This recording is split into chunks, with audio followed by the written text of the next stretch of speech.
இப்போ பார்த்தீங்கன்னா, இஸ்ரேல் வந்து பார்த்தீங்கன்னா, ஒரு மிகப்பெரிய ஆப்ரேஷன். இப்படி ஒரு இதுவும் பண்ணுவாங்களா? அப்படின்னு சொல்லி ஒரு கற்பனை பண்ணி கூட பார்க்க முடியாது. அப்படி ஒரு ஒரு இதெல்லாம் விஷயம்லாம் பண்ணியிருக்காங்க, அந்த இதுக்கு.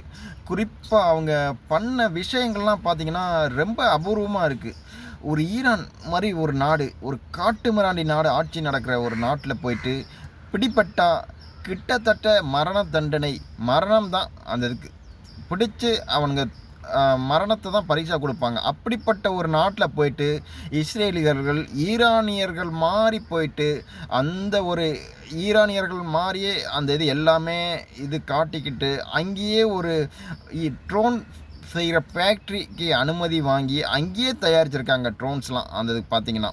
அப்ப அந்த ட்ரோன்ஸ்லாம் அங்கேயே அனுமதி தயாரிச்சு, அங்கே அந்த இடத்துல வச்சே அந்த இதெல்லாம் தாக்கியிருக்காங்க. குறிப்பா அவங்க தாக்குன விதம், அந்த தாக்கப்பட்ட கட்டிடத்தோட இது, அந்த அறை குறிப்பா அந்த இராணுவ தளபதி எந்த அறையில படுத்திருக்காரோ, அந்த அறைய மட்டும் குறிப்பிட்ட அந்த இதுக்கு வந்து தாக்குறது.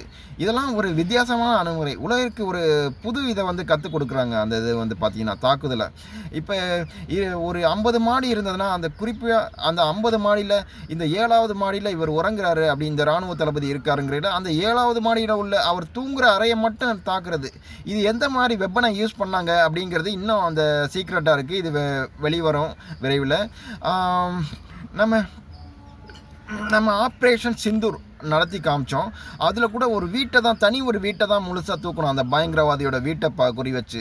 இதில் வந்து இந்த பல அடுக்கு உள்ள மாடியில் வந்து இந்த குறிப்பாக அந்த இராணுவ தளபதி அந்த படுக்கு மறை அதை மட்டும் குறி வச்சு தாக்கியிருக்காங்க. அந்த இது கரெக்டாக அவங்க தூங்குகிற டைம் பார்த்து அந்த இது தூக்கியிருக்காங்க. விஞ்ஞானிகள், அணு விஞ்ஞானி, குறிப்பாக அவங்களோட தலைமை விஞ்ஞானி, விமானப்படை தலைவர், இந்த மாதிரி 8 பேர் கிட்டத்தட்ட அந்த குறிப்பாக முதல் நாளில் தூக்கியிருந்தாங்க. மறுநாள் போரில் ஒரு 4 தலைவர்கள், கிட்டத்தட்ட 2ஆம் கட்ட தலைவர்கள் கொல்லப்பட்டாங்க. இப்போ முழுவதும் தலைவர்கள் கொல்லப்பட்டுட்டாங்கன்னா, கிட்டத்தட்ட தலைவர்கள் இல்லாட்டி வழிநடத்த ஆளே இல்லை. இப்போ நம்ம மோடிஜி என்கிற ஒரு வலிமையான தலைவர் இருக்கிறதுனால தான் இந்தியா இவ்வளவு உயர்ந்திருக்கு. அப்போ நீங்களே நினச்சி பாருங்கள், ஒரு இராணுவத்துக்கு ஒரு தலைமை இல்லாட்டி என்ன ஆகும் அப்படிங்கிறத வந்து நினச்சி பாருங்கள் அந்த இதுக்கு. அப்போ இந்த இராணுவம் இனிமேல் இருந்து என்ன பண்ண முடியும் அப்படிங்கிறதையும் இனிமேல் அவங்க வழி நடத்த ஆள் இல்லாமல் போனால் என்ன பண்ணுவாங்க? ஏற்கனவே மன்னராட்சியை பிடிச்சி தான் இது பண்ணி அகற்றி விட்டு தான் இந்த கோமனி வந்து இஸ்லாமிய ஆட்சியை வந்து பிரகடனப்படுத்தினாப்புல. இந்த கோமனியை இப்போ கொல்லப்பட்டால் மிகப்பெரிய ஆட்சி மாற்றம் ஏற்படும் ஈரானில். அது ஒரு நல்ல சிந்தனை கொண்ட ஒரு நபர் வந்தால் இனிமேல் இந்த போரை வந்து தவிர்க்கலாம். ஏன்னா ஈரான் வந்து நல்ல எண்ணெய் வளம் கொண்ட நாடு. அதை முறையாக உபயோகித்து அங்கே உள்ள மக்களுக்கு நிறைய வேலை வாய்ப்புகள் கொடுத்து அந்த நாட்டை முன்னேற்றி சென்றாங்கன்னா எங்கேயோ போயிருக்கலாம். நல்ல ஒரு ஒரு வணிக நகரம் அந்த மாதிரி தான் சொல்லலாம். தேவையில்லாமல் அடுத்த நாட்டை அழிக்கணும், அணு ஆயுதம் செய்யணும் தப்பு இல்லை. ஆனால் அதை செய்கிற கெப்பாசிட்டி வேணும். 2வது செஞ்சாங்கன்னா அதை வந்து இவங்க வந்து உபயோகிக்காமல் இருப்பாங்களா அடுத்த நாட்டு மேலே அப்படிங்கிறது வேணும் அந்த இதுக்கு. ஏன்னா சின்ன ஒரு இதுதான் போட்டாங்கன்னா இப்போ இஸ்ரேல் வந்து சுத்தமாக இருக்காது உங்களுக்கு பார்த்தீங்கன்னா. அதுதான் ஒரு இது. அப்போ அந்த இனம் முழுதும் ஏற்கனவே அழிக்கப்பட்ட இனம் அந்த இதுக்கு. ஒரு 60 லட்சம் மேலே கொல்லப்பட்ட ஒரு இனம்.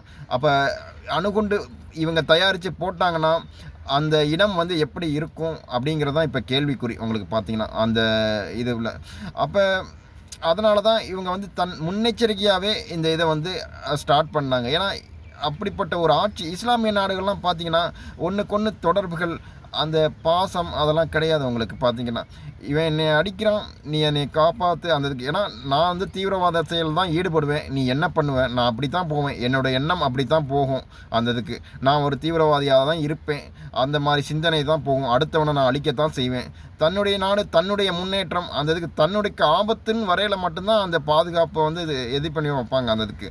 ஆனால் இவங்க எதுக்கெடுத்தாலும் ஒரு ஹிஸ்புல்லா, பாலஸ்தீன், சிரியா இந்த மாதிரி இதிலலாம் நிறைய டெரரிஸ்ட்டை உருவாக்கி வச்சுருந்தாங்க அந்த இதுக்கு பார்த்தீங்கன்னா ஈரான் வந்து பார்த்தீங்கன்னா. இப்போ இதனால தான் அந்த ஈரான் வந்து குறிப்பாக அடிக்க வேண்டிய கட்டாயம் இப்போ வந்து முழுவதும் தாக்கிட்டு தான் விடுவாங்க. எனக்கு தெரிஞ்சு இன்னும் ஒரு 10 நாளுக்கு இடையிலையாவது தாக்குவாங்கன்னு தான் நினைக்கிறேன் அந்த இதுக்கு. ஏன்னா முழுவதும் அவங்க துவம்சம் பண்ணி கிட்டத்தட்ட 50 ஆண்டுகள் பின்னோக்கி சென்றாதான் பின்னோக்கி செல்ல வச்சுட்டாங்க இது வரைக்கும். கிட்டத்தட்ட இனிமேல் எழும்பி வர்றதுக்கும் அவங்க 50 ஆண்டுகள் ஆகும். இந்த மாதிரிலாம் ஒரு நிலைமைக்கு ஈரான் வர்றதுக்கு. அந்த அளவுக்கு அவங்களுடைய ஏவுகணை தயாரிக்கிற அதிலேருந்து அணு ஆயுதங்களை அழித்து அவங்கள ஏவுகணை தயாரிக்கிறதுல அனுப்பிச்சு இப்போ முக்கியமான தரைவுகளை தூக்கி அந்த இதுக்கு இது பண்ணியிருக்காங்க. அப்போ இனிமேல் இந்த இராணுவம் மீண்டு வர்றது, ஒரு நாடு மீண்டு கட்டமைக்கப்படுது. இப்போ ஈரானை வச்சு தான் சில நாடுகள் அவங்க கண்ட்ரோலில் இருந்தாங்க. இப்போ ஈரான் போயிட்டது அப்படிங்கிறதுல அது ஒரு மிகப்பெரிய அடியாக பார்க்குறது வந்து சீனாவுக்கு கண்டிப்பாக அடி விழும். அந்த இதுக்கு சீனா ஈரானை ரொம்ப நம்பி பயன்படுத்தி எண்ணெய் வளத்தையும் அதையும் பயன்படுத்துது. தன்னுடைய ஆயுதத்தையும் விற்றாங்க. அந்த ஆயுதம் வந்து பார்த்திங்கன்னா முழுவதும் அந்த ரேடார்களோ அந்த வான் தடுப்பு ஆயுதமோ சுத்தமாக வேலை செய்யலை அந்த இதுக்கு. அப்போ எல்லாமே தாக்கப்பட்டிருக்கு. அப்போ சீன ஆயுதங்கள் இனிமேல் நம்பும் நாடுகளுக்கு இது மிகப்பெரிய அடியாக இருக்கும். மேக்சிமம் இனிமேல் சீனாவுடைய ஆயுதம் படுத்தே விடும்.